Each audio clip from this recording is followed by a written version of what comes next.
Hi everyone, Aaron here for Zollotech, and the 2020 iPhone SE or the iPhone SE 2 has been out for over 3 months now, or 90 days or so, and this particular phone is one of the best phones Apple has come out with in a long time if you're looking for something that's fairly inexpensive in the iPhone world. And so this particular phone, I used it for an entire week as my main phone.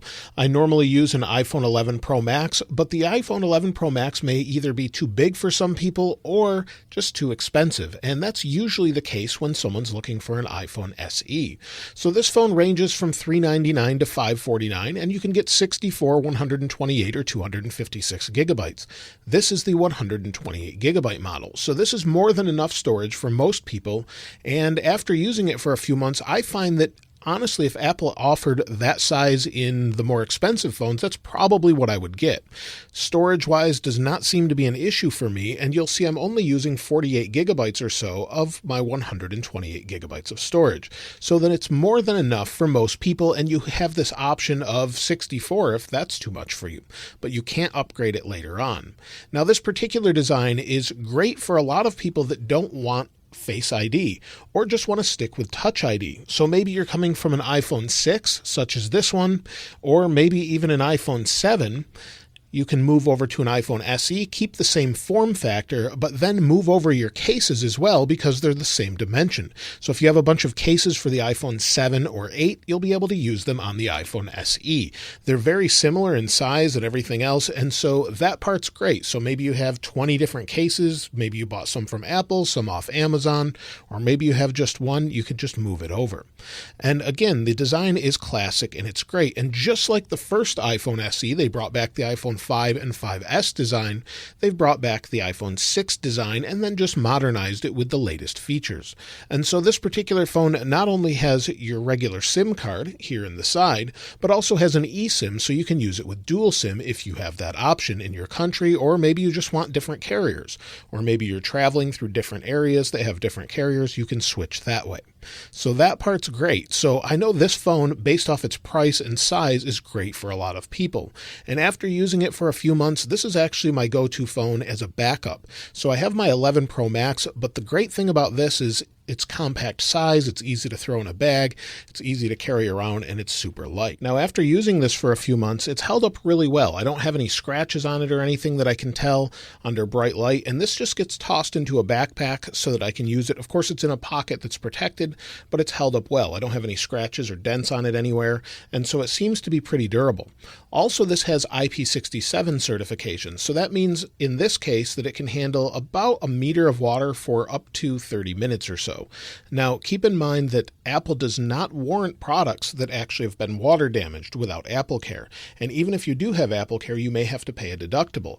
In fact, if you get water into the ports and they notice that and you have a problem and your phone doesn't respond well, you'll still be responsible for paying that deductible. So keep in mind that's not waterproof. If you want to take it into a pool or something, I would highly recommend putting it into a waterproof case, for example. And I'm speaking from experience here. I've dropped a phone into water, it got damaged. Apple made me pay the deductible to get it replaced. So just keep that in mind. Now, its display may be a downside for some people because it's an LCD, but for me that's actually an upside because it doesn't have PWM. The display is never flickering to control brightness, so whether you're going super bright or super dim, it's not going to flicker at all because these LCDs don't do that. So in order to control brightness on, say, an 11 Pro Max, for example, it has to flicker that display, and that can cause a lot of people headaches if you're sensitive to light, and it's about 1 in 10 people have that. So there's no PWM, it doesn't flicker the display. But you do get P3 wide color, and it's a 4.7-inch 1334 by 750 pixels with 326 pixels per inch. So yes, it is a little bit smaller, but if you're going into something, say YouTube video, and maybe you're trying to figure out what particular phone to choose, and you happen to go to one of my videos, you'll see that you can play it in widescreen, which it won't fit this screen because it's sort of optimized for the newer phones, but you do have up to 1080p. Now, I wouldn't expect 4K because the resolution isn't 4K, so it will scale to whatever resolution you select, but that will scale to the display. So you'll have that option, and the speakers are nice and loud as well. So we'll start on the left with the iPhone 8. The iPhone 8 starts at $400. And so the speakers are nice and loud, they've got a nice wide stereo sound, and the display is great as far as LCDs are concerned. It's got great viewing angles, and it's what you expect from any iPhone as far as that goes. Well, as far as speed, this has the A13 Bionic CPU with 3 gigabytes of RAM. That means you're going to get the same performance out of the CPU as the latest, much more expensive 11 Pro and 11 Pro Max, but you've got 3 gigabytes of RAM to do whatever you need, and that seems to be enough for this particular phone. You can play games nice and fast. You'll see I had Minecraft open, so we'll wait for it to load. It only takes a second to resume, and we're back in. So it works great. You've got great frame rates, so if you are playing Minecraft or PUBG or Fortnite or any of those, expect great frame rates, no issue there. And also, you should have longevity with this because of that chipset. You're going to get the same updates basically that the 11 Pro does for years to come. So that means iOS 14, 15, 16, usually about 5 years of support. Now, of course, it can play games like I've shown, but everything else is just super fast and buttery smooth. And I think that's because you have a lower resolution, but that super fast CPU that's also pushing a lot more pixels in an 11 Pro, for example, or an 11 Pro Max. So on an iPhone SE with far fewer pixels, the experience is just buttery smooth all the time, no matter what you're doing. So it doesn't really matter what you're in, what you're doing. In the camera included, the camera can actually do 4K 60 video. So it's got a really decent 12 megapixel camera with an f1.8 aperture, but does 4K 60 video. And in fact, I recorded my entire iPhone SE review a couple months ago with an iPhone SE. So that should give you an idea of what it's capable of.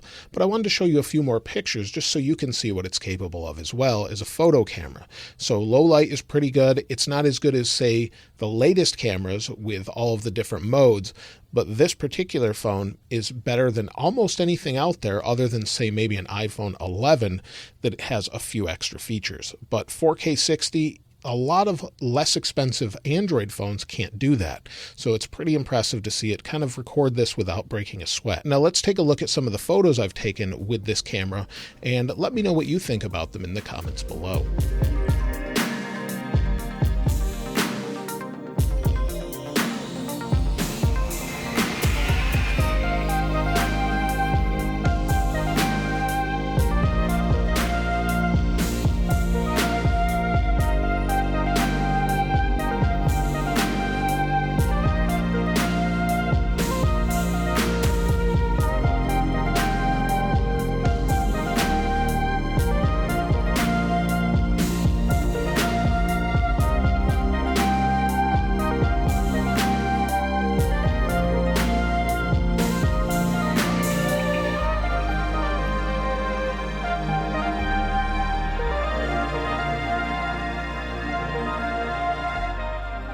Now, as far as battery life, that's one of the disadvantages of this phone. Given its smaller size, it has a smaller battery in it. And that smaller battery lasts about 5.5 to 6 hours as far as screen on time is concerned for most people.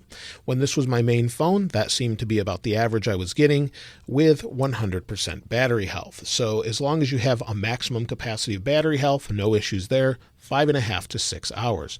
Now, what I did do, because I'm not using this full time right now, is I reached out to a bunch of you on Discord, Telegram, and Twitter, and all of you said that you were getting about 5.5 hours to 6 hours of screen on time. In fact, here's a screenshot from Saga of TechWorks. So he's another channel. If you haven't checked him out, be sure to check him out in the description. Also, Omar and Maddie sent me their screen on times as well. So you'll see about 5.5 to 6 hours if you're not charging it throughout the day. Of course, if you plug it in, maybe you're in a car and you're plugging it in, of course, you're going to get more than that because you're going to be bumping that battery back up a little bit more. Now, as far as everything else, this is a highly recommended phone. I think it will hold up really well for years to come. And the only thing I might be curious about waiting for is that new iPhone 12 5.4 inch if you're looking for a smaller phone. Expect this. This is a prototype or a unit that's used to make cases for, but it's got this squared off edge on the side. So if that's something that interests you, you may want to wait for that, and we don't know the price of it yet. So the price may be much more than what we have with the iPhone SE, or it could be the same and Apple could get rid of the iPhone SE. I highly doubt that's likely, but you never know what Apple's going to do. but keep in mind that the iPhone SE is affordable.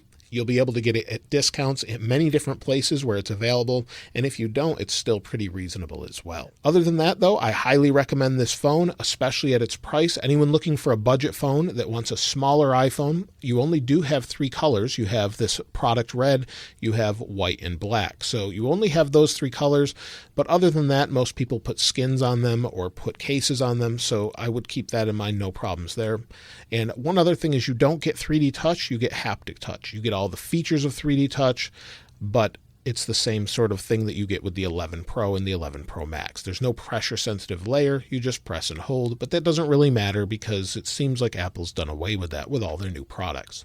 But if you have anything else to say about this particular device, let me know in the comments below. And if you'd like to get your hands on this wallpaper, of course, I'll link it in the description like I normally do.